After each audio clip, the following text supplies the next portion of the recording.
Kalau beli TV sekarang pasti banyak nih yang bingung pilihannya. Sudah seperti handphone ya, seperti pilihan banyaknya brand, pilihan seri baru atau seri lama, dan juga nih seri offline dan seri online, serta pilihan teknologi panel TV nih yang seru di 2025 yang kita bahas di video kali ini.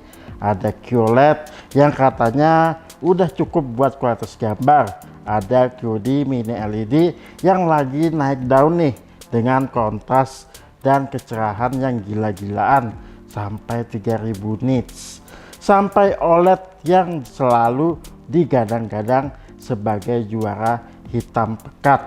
Tapi di tahun 2025 ini mana sih yang paling worth it? Apakah OLED masih jadi raja atau QD mini LED yang lebih hemat tapi punya performa luar biasa justru jadi pilihan yang paling logis? Nah, video kali ini kita bakal kupas tuntas perbandingan lengkapnya biar kalian gak salah pilih TV buat gaming PS5, Netflix, sampai nonton bola di rumah pastinya. Simak video ini sampai selesai ya.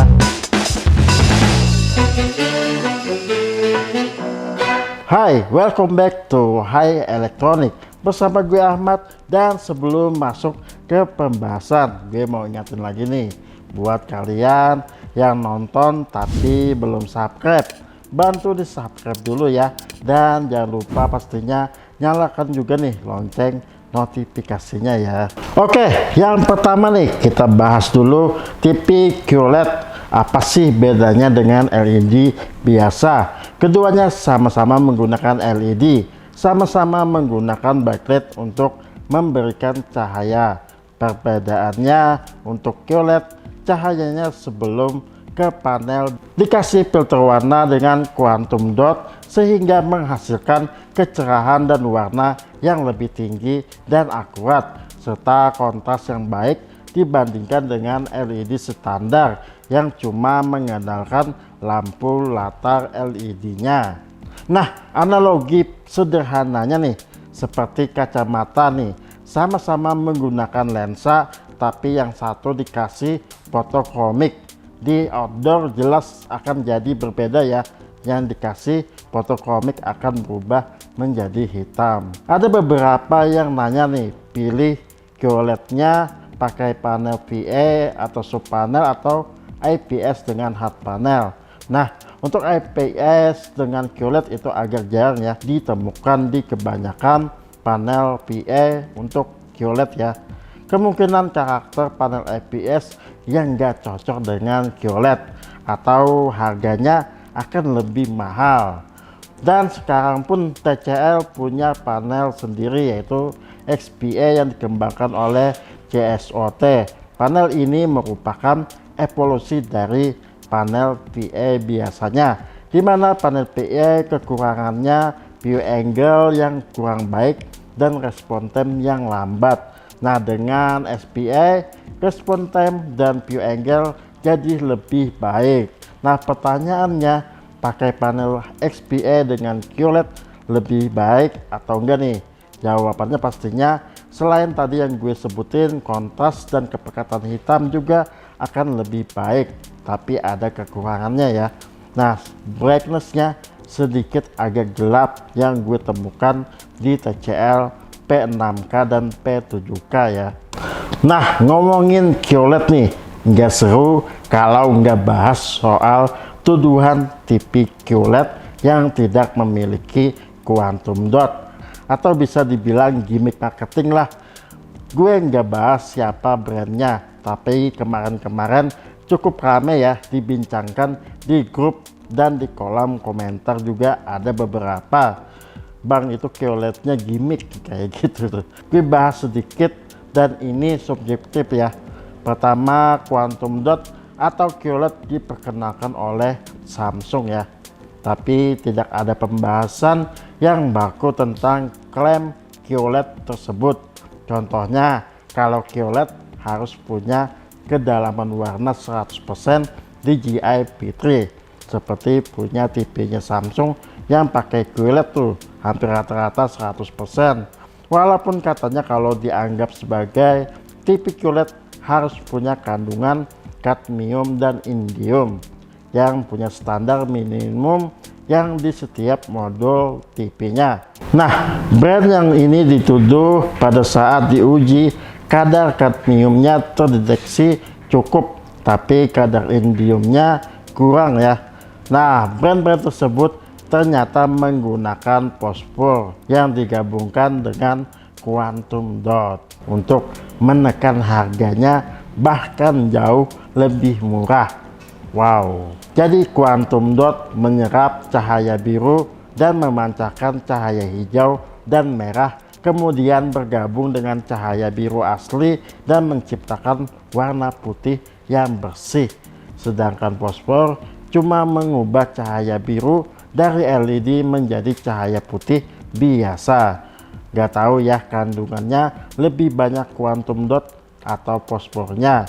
Dan seperti yang gue bilang di depan, kalau brand tersebut mengklaim TV-nya TV QLED dengan kedalaman warna masih di 90% DJI-P3 ke atas, menurut gue masih bisa dibilang TV QLED ya. Bahkan ada beberapa brand sudah membedakan nih TV QLED-nya seperti entry level QLED dan premium QLED sesuai harganya. Kalau harganya murah banget tapi bilangnya QLED Plus atau QLED Pro, itu mah marketing gimmick banget ya. Jadi teman-teman bisa membedakannya ya, dan harga tidak bohong pastinya. Nah, yang kedua adalah QD Mini LED yang lagi rame-ramenya jadi pilihan untuk kualitas layar yang baik seperti kontras dan brightness yang tinggi. Bahkan berkat teknologi panel dan chipset sekarang, kepekatan hitamnya sudah cukup baik ya. Nah, pembahasan sedikit tentang QD Mini LED yang menggunakan filter warna quantum dot dengan LED backlightnya yang menggunakan mini LED.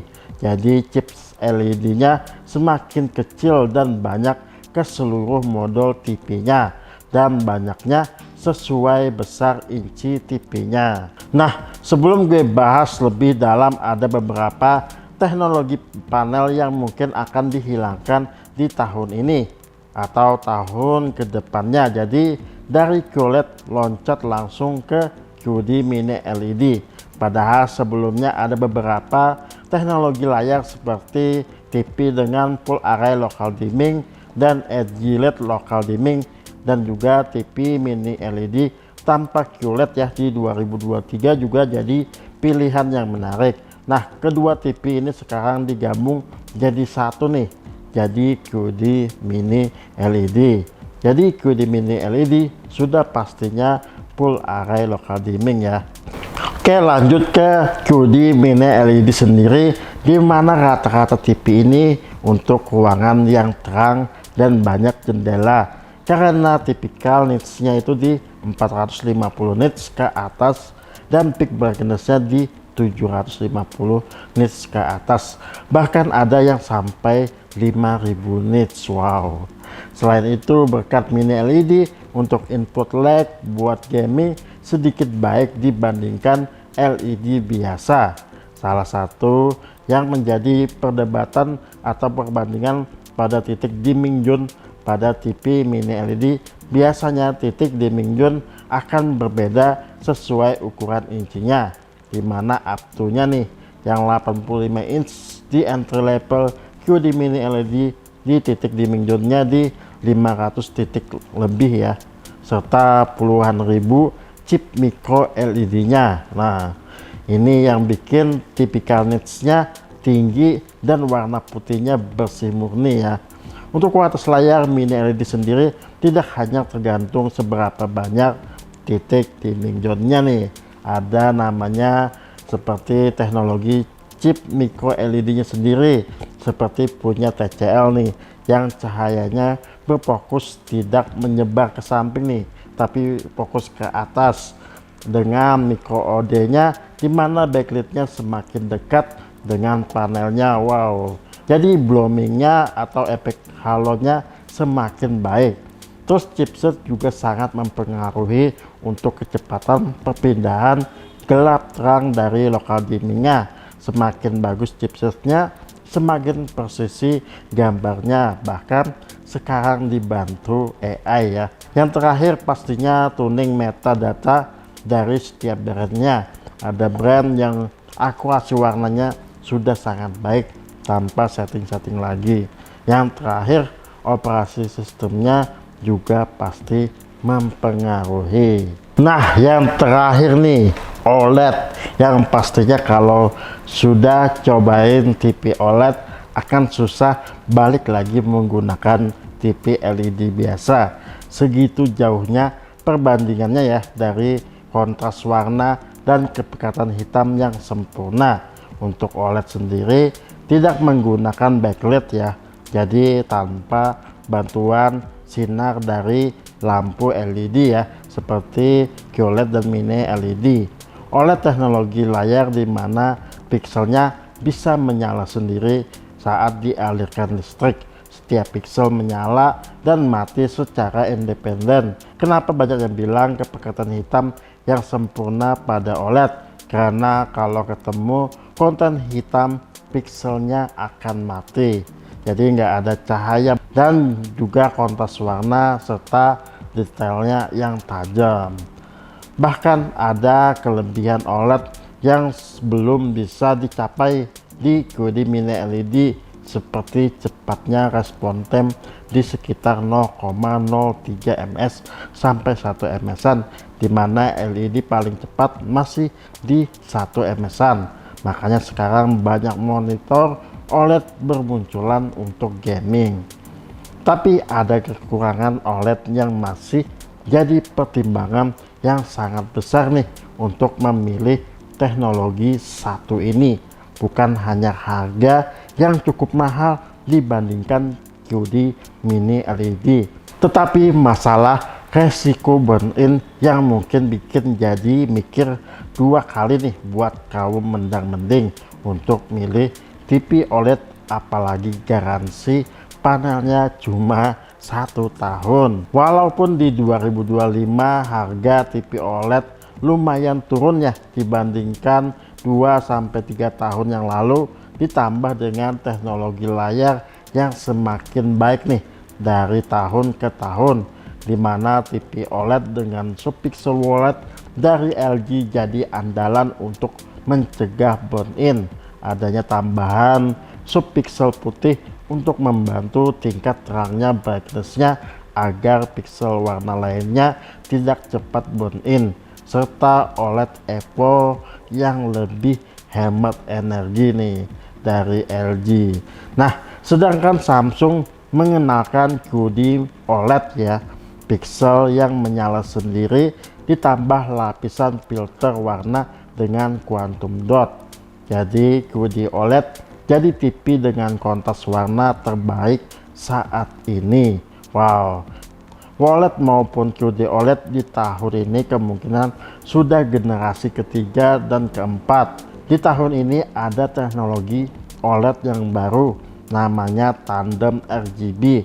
Teknologi layar OLED dengan tumpukan lapisan pemancar cahaya atau piksel secara bertingkat ya, dan ada 4 stack atau 4 lapisan RGB untuk meningkatkan kecerahan brightness nih, bisa sampai 1000 nits lebih. Semoga teknologi ini juga memperpanjang masa burn-in pada TV OLED. Tapi sayangnya TV yang pakai teknologi ini masih dibilang mahal ya, di TV OLED flagship lah ya. Kita tunggu aja seri bawahnya juga pakai teknologi ini. Akhirnya sampai juga nih ke kesimpulan video ini. Pertanyaannya nih, pilih mana yang worth it di 2025, QLED, QD mini LED atau OLED? Kalau gue dengan kacamata nih kaum mendang-mending masih pilih QD mini LED entry level ya, yang 10 jutaan. Semua kualitas layar dan fitur sudah cukup maksimal, ruangan terang dan gelap nggak begitu masalah. Nonton konten yang terang atau konten yang gelap juga aman saja. Ditambah fitur nonton seperti Dolby Vision IQ yang memaksimalkan kualitas layarnya.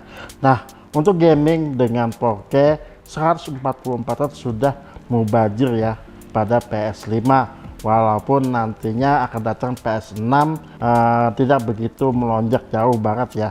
Nah, walaupun respon timnya masih jauh, masih cukup baik di angka 8 ms-an, apalagi beli mahal-mahal cuma buat main bola. Tapi balik lagi ya, kita tidak bisa mengontrol teknologi, bahkan potensi OLED untuk jadi pilihan di tahun depan masih terbuka banget pastinya, seperti dikasih garansi panel lebih dari 1 tahun, contohnya 3 tahun seperti di negara-negara tetangga.